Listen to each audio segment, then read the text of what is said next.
09 Alifa Naila Kasim, utusan dari Kecamatan Botu Pike di Seragen. Assalamualaikum warahmatullahi wabarakatuh. Waalaikumsalam warahmatullahi wabarakatuh. Dewan juri yang saya hormati, hadirin yang saya hormati, serta teman-teman yang saya banggakan. Perkenalkan, nama saya Alifa Naila Kasim, asal sekolah SDN 4 Batu Tinggi. Hai teman-teman. Hai. Saya akan membawakan cerita Raja Gorontalo dengan judul Bu Ibu Male, karya Ibu Haja Farha Daulima. Teman-teman, Ya. mau mendengarkan cerita saya? Mau. Daratan Bohongo masih hutan-hutan. Kesejukan hutan itu membuat para bidadari dari kayangan sering-sering bermain di buku atau mata air yang jernih yang belum disentuh oleh manusia. Hutan itu menarik manusia, baik dari barat maupun dari timur. Mereka ingin mengambil hasilnya, seperti rotan dan damar. Yang dari timur ingin membuka ladang untuk ditanami bahan-bahan makanan. Sebagian ada yang mendekat dan membuat perkampungan di sekitar hutan itu. Orang-orang dari barat hanya mengembara di hutan itu. Mereka hanya mengambil rotan dan buah-buahan. Tiba-tiba teman-teman, mereka menemukan tempat bidadari di sebuah hutan. Mereka menyembunyikan salah satu sayap bidadari. Teman-teman, mau tahu siapa nama bidadari itu? Oh.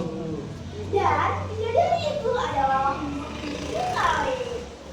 Singkat cerita, maka hiduplah Ibu Male dengan masyarakat pemukiman di hutan itu. Pada suatu hari, Ibu Male mendapat kiriman berupa mustika dari kayangan. Bentuknya sebesar telur putih mulus.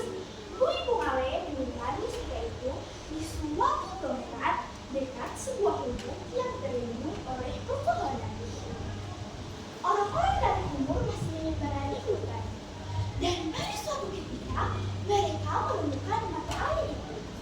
Kelompok orang itu adalah bertiga sebagai Kang Goba, Kang Domo, Lepuah, dan Buah. Mata air itu tertutup dengan tudung atau wudhu sebagai pertanda bahwa mata air itu milik Bu Ibu Male. Ketika Bu Ibu Male kembali ke tempat itu, dia dapatinya belum ada yang menunggu mata air itu. Ada apa kalian menjaga mata air ini? Tegur Bu Ibu Male. Mata air ini adalah milik kami berempat. Jawab salah seorang dari mereka. Bagus, kalau benar mata air ini milik kalian, apa buktinya? Jawab Bu Ibu Male. Oh, mencari bukti. Lihatlah pohon-pohon di awal yang besar ini. Mengangguk-angguk, membenarkan kami. Betul kan? Jawab salah seorang dari mereka dan yang lainnya membenarkan juga. Baik, tapi itu bukan bukti yang membenarkan. Bukti yang akan kuberikan pada kalian bahwa di dalam mata air ini ada milikku yang kusimpan dan hanya ku sendiri yang dapat menyebutnya. Jawab Bu Ibu Male. Kelompok orang itu tertawa mendengar ucapan Bu Ibu Male. Hahaha, mata air ini tidak memiliki apa-apa selain air yang jernih dengan dasarnya batu-batu kerikil yang memang sudah ada di dalamnya. Kami tidak berjauh mengadu, hai Ibu Male. Baiklah, mari kita buktikan kebenarannya. Kalau benar-benar mata air ini milik kalian, maka air ini pasti peduli dengan kalian. Tetapi kalau tidak, maka kalian yang berbeda seorang perampok. Kata Bu Ibu Male. Kelompok orang itu mulai saling berpandangan. Kang Goba mulai mengumpulkan kekuatannya dengan tenaga batin.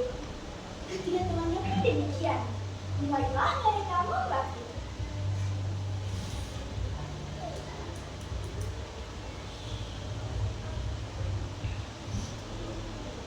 Woi tahu, buat itu dalam air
Lalu diberi nama Toa atau cahaya rohani.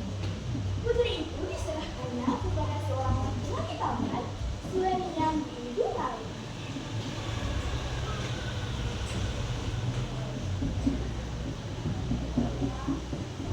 Sekarang buktikan kau memanggil air dan memperlebar mata air ini. Minta apa buah? Baik, permainan di rumah akan segera hilang.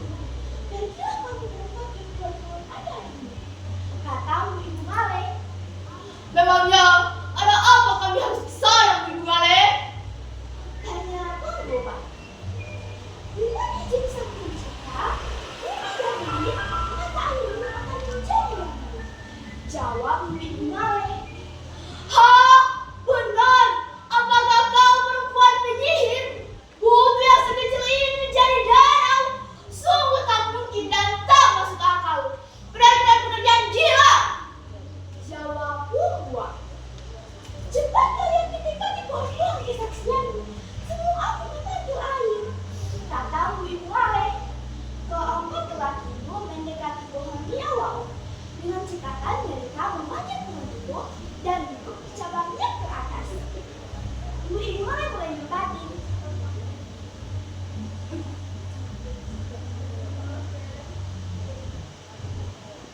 Dan tak lama kemudian air mulai banyak. Mata air semakin melebar dan mencapai pohon-pohon di sekitar hutan. Keempat lelaki itu berhenti di tempat mereka berdiri. Air semakin naik. Pohon-pohon tampak tenggelam, termasuk pohon-pohon tempat keempat lelaki itu berdiri. Ketika mereka merasa bahwa air telah mencapai badan mereka, di belahan yang terujung di atas, mereka berteriak. Ampunilah kami, Ibu Male. Hentikan air itu. Kami akan mati. Kami mengakui bahwa mata air itu milikmu. Dan kami berharap kepadamu, wahai Ibu Male yang sakti. Teman-teman, Ya. tahu apa yang terjadi? Ya mau. Ibu Male pun menghentikan air dan terjadilah danau yang disebut pulau, yakni singkatan dari Pulau Tanggal. Nah, sekarang menjadikan menara ini menjadi sumber kehidupan kalian, baik manusia dari timur maupun dari laut, termasuk kalian berdua. Akhirnya, Ibu Male menjemput keempat laki-laki itu dengan menggunakan kekuatannya berjalan di atas air sampai dengan selamat pada dataran yang tinggi. Teman-teman, demikian cerita yang dapat saya bawakan. Terima kasih. Wassalamualaikum warahmatullahi wabarakatuh. Iya, waalaikumsalam warahmatullahi